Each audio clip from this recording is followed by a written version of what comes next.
And obviously when it comes to a measured move, of course, what we're doing is bracket to bracket in terms of measured moves. And we can see that the measured move gives us the perfect opportunity, if we so are inclined to buy it, to go in and buy it right there. There it is, right there. It's perfectly signposted. It's the perfect area. It's the perfect trade. So we're now recognizing what perfection looks like, but obviously we're also recognizing the trend. The trend at first was obviously here. The trend was here. The trend was here. During that phase, we got another spring trade opportunity here to go after the weak sellers. It's that Darvas box concept again, isn't it? On a lower time frame, you see that Paul's Darvas box, which we still had in from yesterday's classroom, the takeout of the high of that box was your sellable opportunity to then join in with that bit of business right there. And sure enough, that squeeze also had a brilliant outcome.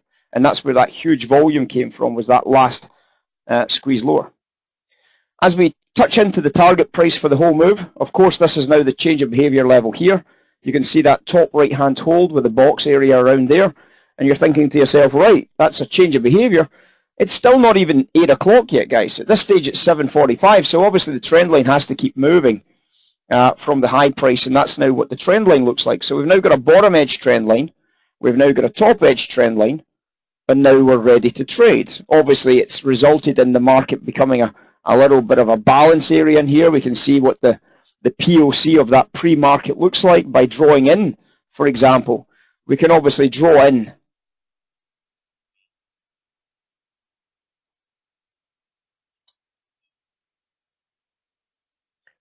that narrative, and we can see exactly where the POCs are. We can see where the stories are going, and we can start to recognize what's going on.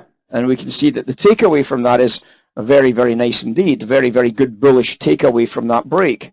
Obviously, that puts us into a change of behavior pattern, and now it's our job to try and trade on the buy side, going after the weak sellers. Now that we've turned the pre-market into a buy trade, obviously the cash open becomes what? An RGL, right? So the cash open becomes an RGL. So there's the cash open there. So it's buy side above, sell side below. Well, that fits in perfectly with the two trend lines, doesn't it? If we go above this trend line, it's going to be buy side above the RGL. If we go below that trend line, it's going to be sell side below the RGL, correct? Absolutely. It's just two trend lines. That's all it is. But it gives us at least a starting point for our first trade. When it goes above, we're long. And we're long with a very reasonable stop considering the volatility. We're 81.5, and I know it's away up here at 96. I know that's 15 points on the NASDAQ. That's $300 per contract, but it's a very volatile market. You're going to get $300 literally in a blink of an eye in this market at the cash open. And obviously your buy trade at 96 rallied all the way back through to the prior swing highs that we'd been trading pre-market. And there it is right there. And that top edge, guys, is 230. So the buy trade from 96, let's assume 13,100, makes 130 points. $2,600 profit on that phase, not including the spring trades in these areas here, or the spring trade in here that you could have taken advantage of to add to your position through that phase. And then we start rejecting that new pre-market higher high. We break this trend line to the downside through this phase here, and we're now obviously breaking the trend line, which means if you want to do the basic idea of balance, if you're trying to now understand this basic idea, you're trying to be short from the spring. You're trying to be short from the spring. The spring takes place here. And obviously that's exactly where the sell comes away from. And you get this very, very nice ride to the sell side right there. And obviously we get a half back trade here, sells off. We've got the RGL, buys above, RGL, buys above, RGL, buys above, RGL, starts selling below. And that's now a short trade there, and it sells off, and it sells off, and it sells off, and then we go back above the London Open, and then we get a buy reversal, and it's a buy trade just now. So massive, massive profits from the London Open, massive profits from the London Cash Market Open, simply by drawing in some basic structural components to this trade. Not that difficult to spot it, is it? It's not that difficult to see it. All we've got to make sure is that we're recognizing the narrative that's unfolding. So we could also overlay that with the likes of the Russell against the Nasdaq. We could overlay that with the S&P against the Dow Jones. We could overlay that with all sorts of different elements. But we can obviously see in most cases we can actually understand this process best. We can see that it seems to make sense about risk. If we overlay that with the Japanese yen, for example, just simply the dollar yen, we can start to recognize, or anything yen, so Aussie yen, for example, we could start to recognize that there is perhaps an opportunity to try and find where the sentiment is from something else like the Forex markets. So when we compare this to, for example, Aussie yen, which is obviously one of a very simple baseline to use in terms of market structure, very simple baseline in terms of risk structures, we can start to recognize that this baseline is almost exactly what the Nasdaq is, right? It's almost a perfect 1.0 correlation, as you would have expected. No surprise there then. But you can start to see these relationships. It's almost exactly right. Well, look how good that sell trade is there. Look how good that sell trade is up here. Look how good those two sell trades are for that continuation short.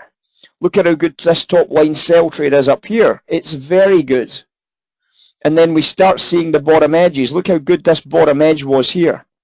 It's perfect. It's an opportunity, isn't it, right there to buy up some Nasdaq. And you can see that this value divergence works its way down once, twice, 3 times a lady into the bottom edge. And we can start to recognize just how good that bottom edge was in there. And when we come up to the top edge here, we can recognize how good the sell is. The value divergence, very, very significant, and giving us opportunities to start working against those prior swing highs. And obviously our job is to trade that back in line with that value divergence. And that's exactly what happened on that retested high up here. We've got an easy money sell, and obviously the next position is to try and take over the London RGL again for the sellers to pour back into this as a trade. What are we missing from this? Well, of course, the VWAP would be useful. So where do we take the VWAP from? Usually we take it from the London Open. So we go back to the London Open and we find where the VWAP should come from, initially at least. And we can start looking to anchor the VWAP into the London Open itself. So at 8 o'clock, we draw in the VWAP. So take a look at what happened at the VWAP.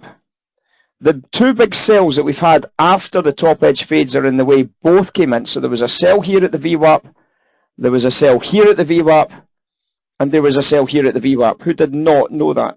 Who did not see those brilliant opportunities to make some pretty sensible, easy cash in the direction of the slope? In the direction of the slope. Well, I can't make it up, guys. It's the VWAP. It's from the London Open. It's what we told you to do in the classroom the other day. These are easy money VWAP sells. Why? Because there's always stops above the VWAP if the VWAP's dropping. There's always stops below the VWAP when the VWAP's rising. There's an opportunity to be a VWAP buyer. There's an opportunity to be a VWAP buyer. There's an opportunity to be a VWAP buyer. And there's an opportunity to be a VWAP buyer. There's an opportunity still to be a VWAP buyer until it rejects. And now we're thinking, okay, it's top line, bottom line, it's two-way money. Let's see what happens. Two-way money means we extend out from VWAP to the extended use of the top lines and the bottom lines. As we start to develop below the bottom edges here, it's now sell side. Great opportunity, great opportunity, great opportunity to go short. So when we start straddling in the VWAP, we trade from the inside out, remember. We're trading from the inside. We're expecting to extend out the range on the VWAP here, and we start seeing that evolving. And that's obviously what we start to recognize happening. We start seeing extreme buys, extreme sells, extreme buys, VWAP sells, and the sell-off away from VWAP has been beautiful. Right out of the classroom, guys. Right out of the classroom. Crazy good. We're into the NYMEX. This is oil on a three-range chart. Why a three-range chart? Because it shows stops, it shows liquidity, fast moves, a lot easier than any normal candlestick might, because price explodes and it takes absolutely no time to explode. So you'll be able to see a lot of different things happening in these areas, things like stop runs, things like the liquidity grabs, things like ice orders, and all those kind of lovely things that start to appear when we get a stop run and a nice order coming in at the same time, we know that there's an opportunity. I'll give you one example of that happening actually just on the S&P a short while ago. Let me just show you it here.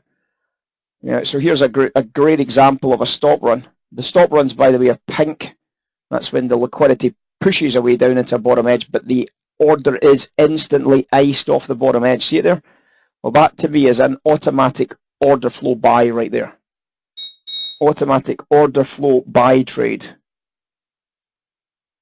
And obviously the takeaway from that trade is pretty good. Nice, quick, sexy buy opportunity away from that order flow buy. Stop run plus ice orders. Stop run plus ice orders. And that's obviously something you can watch on your order flow. You can see this is very, very bearish overall here. Lots of reds and lots of pinks in here. So it looks like it's a sell continuation trade. So you're trying to lean against any buyers that get jammed. Unfortunately, this little spring trade never had a buyer on it. I would have thought that might have brought a few stops out to play just in here, but it didn't. So obviously, if that's what you need, you never got it. And obviously, you just have to accept that you missed the opportunity to get short into that, because that looks like a very good short. Look at all that. Look at all that red and pink in that area, guys. Very, very bullish, right? Yeah, very bearish, right? Very bearish. Spring trades, green blocks, anything that we can find to lean against for the short trade. And then we see the sell coming away from that oil has been brutal. 35 ticks almost immediately, guys. 35 ticks almost immediately. The pink and the blue dots are boxes, Stuart, are they're in David's OFT package. It's basically just looking at liquidity that's vanished on one side of the book. So in other words, an imbalance. So obviously, if you've got access to imbalance and you make the imbalance. So for example, everybody knows what a stop run looks like if you were to zoom into a footprint chart, yeah? If you guys zoomed into a footprint chart, you all know what a stop run looks like, yeah?